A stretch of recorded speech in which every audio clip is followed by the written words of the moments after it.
more the new animation style and possibly make King Arthur a girl who has to hide the fact that she's a girl and she's a badass swords person who has mystical powers, bring Merlin back into it, throw some dragons in there.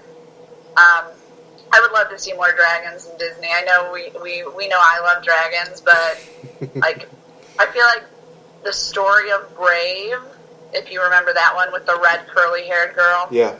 It came close to being something in the Knights realm, but I mean, it was, of course, our Scotland and everything, and they didn't really show any dragons or any cool parts of that, time period. Is kind of, you want these dragons, you want these crazy beasts and stuff to come up, and I mean, Pete's Dragon in Disney was really good. I don't know if you've seen the reboot of that. I recently seen Pete's Dragon, and even if they did a real-life version of stuff, like, hey, cast real actors, see what we can do with that.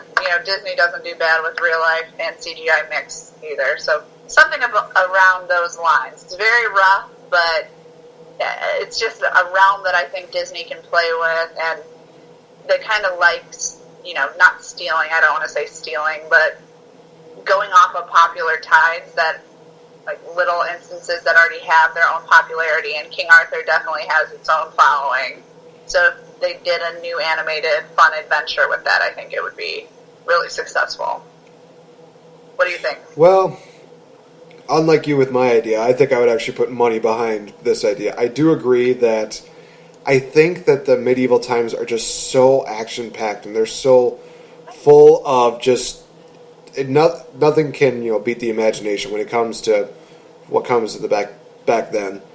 And I think the idea of having maybe King Arthur play a woman would actually be very interesting, to say the least. Wouldn't go as far as saying it's almost like a Mulan reference, but it's one of those things where it's like, well, this person's royalty, this person is high power, and this character for so long, just to have that shock of we thought that this was a boy. Nope, it's a girl. It's like, right. That just would really go crazy. I will comment a little bit about the Pete's Dragon deal, and I'll mention this a little more further when we do the talk about the planned live action deals. There's some movies that I think are just so good that the live action remake are unnecessary, and I thought Pete's Dragon was probably one of them because, in all honesty, the cast there was just great, and Mickey Rooney was just phenomenal. The songs in there were just fun, everything just great.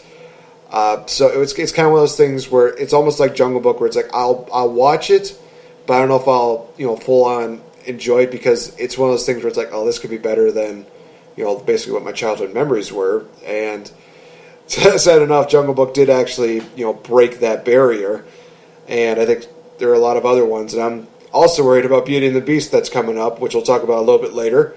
I think they're going to do a pretty damn good job with that. But yeah, as far as your idea goes, I definitely would get behind it. I think it'd be a very interesting idea, and that actually is a smooth transition to excuse me, to the other movie idea that I had, playing off of basically still keeping it within the medieval times, but going with a little bit more of a darker movie, which I think Disney has done a pretty good job of still keeping the kids' attentions with, but also not spooking them out too much. But I think this would be one that I think that would kind of scare the kids a bit. If they make this into a live-action movie, would probably scar most of them, because even as an animation, it's freaky. I'm talking about the Black Cauldron, which was honestly the darkest that I've ever seen Disney go, but it was still very good. The storyline was great. The characters were either fun to follow, or they just were really, I guess you could say, relatable. Like Tyron, the male, he really thinks that I want to just explore different things. I want to be something more than just assistant pigs keeper, and that's kind of something that's relatable to where people are just like they want more out of life, and then when they get that more out of life, it's just like, maybe I'm in a little bit over my head. And that's kind of one of those things that I actually thought was kind of interesting, but actually was really cool, where it's like, maybe this is not exactly the road I really want to go down. And he didn't really give up, per se. It was just one of those things where as soon as he realizes the reality of what he wants, it's kind of like, wow, this was not at all what I was expecting. But just to see a live action or even a sequel to this movie and bringing the Horned King, oh my gosh, would that be just the freakiest thing? Because even, like I said, as an animation, this guy basically looked like skin and bones, and he just looked like this evil, maniacal person that somebody would not want to mess with at all. And even to this day, I still get freaked out about him. I think, oh my gosh, this is like basically what a villain's supposed to be. It's supposed to be just pure black-heartedness. He's supposed to be one of those guys who's like, take no prisoners, just destroy everything. That's what I really liked about it. But at the same time, it's just like, I think they might have went a little further than I thought that they would have gone. I mean, it's one of the first few times that I've ever seen movies mention the word kill. It's like, oh, well, this is where, the nice fluffy Disney movies just turn into very ghetto. So, but yeah, I would love to see Black Cauldron get like a bit of a reboot and turn into either a live action remake, which I think would be awesome, or even just make a sequel. I think that'd be amazing. I don't know, your thoughts? Yeah, I could see that. I mean, it's definitely gone its time, I don't think a lot of people know the Black Cauldron anymore. It's one of those that fall through the cracks because it's been so long, and it wasn't the typical Disney movie, like you said. Like, it wasn't happy-go-lucky songs, let's all sing and be friends. It's a little darker, and I think that would be cool.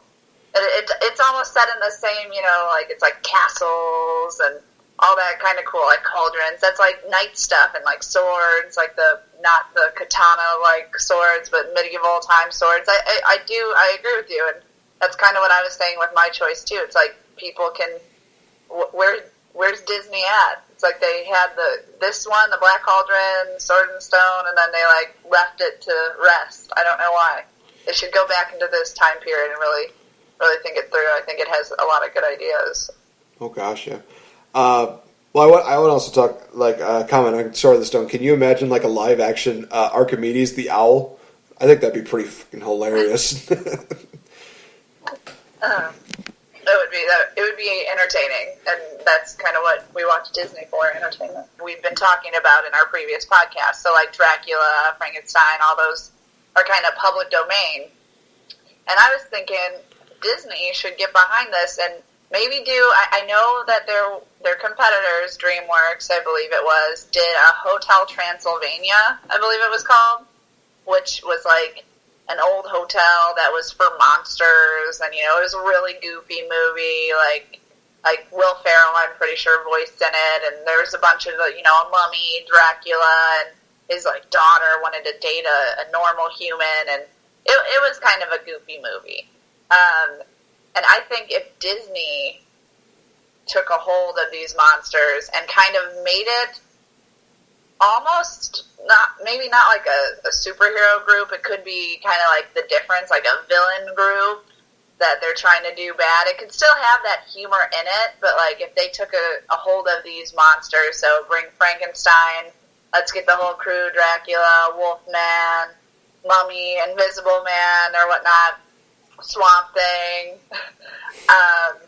bring them all together and do some sort of movie. I don't know where it's going to go right now, but I just think that that's another entity that they haven't tapped into, is the horror side of bringing these classic horror and the fans of classic horror into the Disney cartoon. It could be cartoon, it could be real life.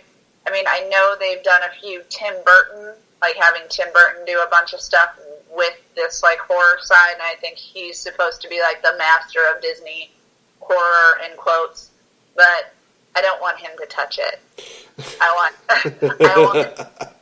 this to be Disney animated or Disney live action that doesn't involve Tim Burton, and I don't want to see Tim Burton's wife in it. No offense, love her. I think her name is Helena or something, and I love Johnny Depp, but no, Johnny Depp, you're not allowed in it. Stay out.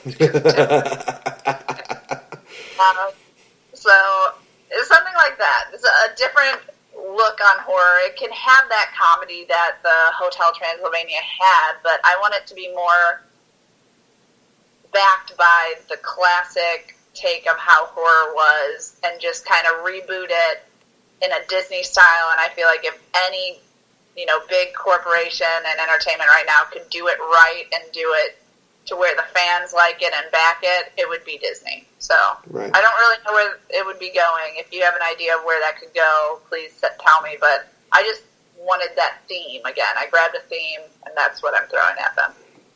Hey, it works out perfectly. For those of you that probably were wondering why there's like a weird little audio skip in between like around the 22-minute marker, apparently what happened was that when I was looking up one of the lists, the Spreaker app actually stopped. It didn't delete anything, but it actually apparently stopped. For those of you that missed kind of what we were talking about, she was mentioning that she has a photo shoot coming up. She mentioned some of the ideas that she had for Disney movies. So I do apologize to not only you, Tori, but also to the fans that are listening in. They're wondering, well, why is there like some weird little audio skip between like the 30-second marker or something like that? So I do apologize for that, and it's one of those things where it's like I don't want us to like restart this whole episode and just have us, repeat everything that we had to say, because there's a lot of stuff that we covered in here. So again, I do apologize for the technical difficulties. That was my fault. Sometimes whenever I try doing like these things where I'll try to like play a video clip or something like that while I'm doing this podcast, but what happens is that it stops the Spreaker app. So unfortunately, hopefully we didn't lose too much on that, I guess maybe like 2-minute hiatus that we had there. So, but before we go any further with the list, I got to actually make a little cheap plug, because on Friday, again, 2 great movies that are actually going to be coming out. The movie Split with the one and only James McAvoy. He will be coming in as a man with multiple personality disorders, and it looks to be one of the most craziest movies. And yes, it may be PG-13, but it looks very good. And also, for those of you that are fans of the Triple X series, it is back. The return of Xander Cage. It looks to be very promising. Samuel L. Jackson, Mr. Vin Diesel will be coming back, and it looks like it's going to be a damn good movie. I myself will be going to see Split this Sunday, so you can expect a video review on that. It's looking to be awesome. So I just had to give that little cheap plug in there. All right, so from that, we now go on to some of the live-action movies that are actually either rumored or they are near to confirmation to like I said, being live-action movies. So one of the first ones that, of course, happened on the list was, of course, that's coming out this year, being Beauty and the Beast. I think we both can agree that's getting a thumbs up by both of us. Thumbs up that they did it. Yeah, I'm not giving it a thumbs up till I see it. Boy. I mean, I've heard some of the music, so I'm happy that they're doing music. But one of my theater friends actually told me about the music. She's like, "Hey, go on YouTube, check it out."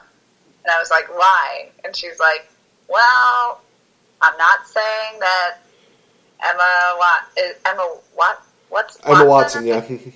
Yeah, is the, sorry, made sure I got her name right. She's like, I don't know if she's the best singer because they auto-tuned a lot of it. I'm like, oh no. And I listened to it.